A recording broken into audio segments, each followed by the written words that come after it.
Good morning everyone, কেমন আছো সবাই? আশা করি খুব ভালো আছো এবং আমিও খুব ভালো আছি।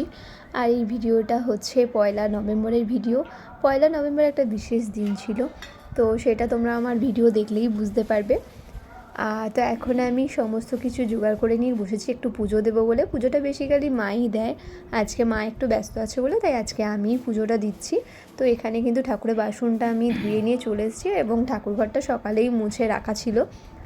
আর এখানে আজকে কিন্তু 1 নভেম্বর তুলসীর বিয়ে, তো সেই কারণে আজকের দিনে তোমরা যদি মা তুলসীকে যদি সন্তুষ্ট করে একটু পুজো দিতে পারো তাহলে কিন্তু আর্থিক দিক থেকে উন্নতি হওয়ার সম্ভাবনা থাকে।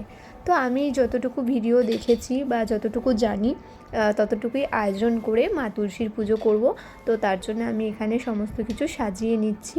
এখানে 5টা বাতাসা এবং একটা ফল নিয়েছি, আর লাল চেলি নিয়েছি যেটা তুলসী গাছের মাথায় দিতে হবে, এবং তার সাথে হলুদ সুতো আর লাল সুতো।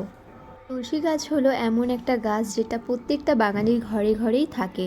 আমরা তো তুলসী মাতা হিসাবে তুলসী গাছকে সন্ধেবেলায় পুজো করেই থাকি। আজকে একটু অন্যরকমভাবে পুজোটা করা। আর এই যে হলুদ সুতোটা দেখছো, এই সুতোটার মধ্যে 11টা গিঁট দিয়ে তারপরে তুলসী গাছে অর্পণ করতে হবে। তো আমি আগে সুতোটাকে একটু মোটা করে নিচ্ছি, কারণ আমি মোটা সুতো চেয়েছিলাম, আমাকে পাতলা সুতোই দিয়েছে। তো সেই কারণে আমি আগে এটা একটু মোটা করে নিয়ে 3 ভাঁজ করে নিয়ে তারপরে গিঁটগুলো মারবো গুনে গুনে 11টা। এবং আমাদের এখানে কিন্তু 11টা তুলসী পাতাও লাগবে, যেটা আমাদের নারায়ণের পায়ে অর্পণ করতে হবে পুজোর পরে। তুলসী গাছ পুজো করার আগেই কিন্তু আমি তুলসী পাতাটা তুলে রেখেছি, কারণ পুজোর পর কিন্তু তুলসী পাতা ছিঁড়তে পারবে না। তো সেই কারণে আমি এখানে 11টা তুলসী পাতা এখন গুনে নিচ্ছি একেবারে। থালা সাজানো কমপ্লিট, এবারে ঘরের ঠাকুরকে পুজো দিয়ে দেবো, তারপরে মা তুলসীর পুজো দেব। এবং এখানে কিন্তু একটা প্রদীপও লাগবে। প্রদীপটা যেটা তোমরা জ্বালাবে সেটা তোমরা সাদা তেলেও জ্বালাতে পারো, নাহলে ঘি দিয়েও জ্বালাতে পারো। গাছ পুজোর জন্য আর একটা জিনিসও লাগবে, সেটা হচ্ছে কাঁচা দুধ। তো আমি এই ছোট্ট গ্লাসের মধ্যে খানিকটা কাঁচা দুধ ঢেলে নেব, যেটা আমরা গাছে গোড়ায় দেব।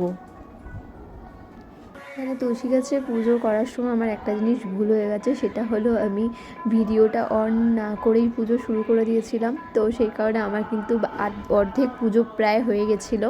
তো এখন শুধুমাত্র দুধ দেওয়ার পালা ছিল, তো দুধটাই আমি এখন দিয়ে দিলাম। নাহলে হয়তো এটাও ভিডিও করতে পারতাম না আমি, কারণ পুরো ভিডিওটা হয়ে যাওয়ার পরে আমি খেয়াল করলাম যে আমি ভিডিও অনই করিনি। তো এরকম কার কার সাথে ঘটে বা ঘটেছে অবশ্যই আমাকে কমেন্টে জানিও। আমার সাথে মাঝে মাঝে এটা ঘটে। তো আমার কেন জানি না কি মনে হলো, একবার দেখি ভিডিও হচ্ছে কিনা, তারপরে দেখলাম সত্যি আমি ভিডিওই অন করিনি, যার জন্য আমার এখানে খানিকটা ভিডিও দেখানোই হয়নি। তো এইভাবেই আমি দেখো তুলসী গাছটাকে সাজিয়ে নিয়েছি এবং লাল চেরিটাকে এইভাবে গাছের মাথার মধ্যে দিয়ে দিয়েছি। আর এখানে প্লেটটা অনেকটা বড় হয়ে গেছিলো, আমি রাখার জায়গা পাচ্ছিলাম না, তাও যেভাবেই হোক না কেন আমি সাপোর্ট দিয়ে রেখে দিয়েছি এবং প্রদীপটাকেও ভেতরেই রাখলাম। এবং আমাদের প্রায় সবারই তুলসী মন্ত্র তো জানা আছেই। তো পুজো করতে করতে সেই তুলসী মন্ত্রটা আমাদেরকে কিন্তু জপ করতে হবে। আর তুলসী গাছের গোড়ায় যখন জল বা দুধ দিতে হয়, তারও কিন্তু একটা মন্ত্র আছে, যেটা বলতে বলতেই কিন্তু করতে হয়। তো আমার কিন্তু আজকের মতন পুজো দেওয়া হয়ে গেছে। যদি ভিডিওটা ভালো লাগে থাকে তাহলে অবশ্যই লাইক, কমেন্ট, শেয়ার করে পাশে থেকো এরকম ছোট ছোট ঘরোয়া ভিডিও দেখার জন্য। তো আবারও দেখা হচ্ছে, টাটা।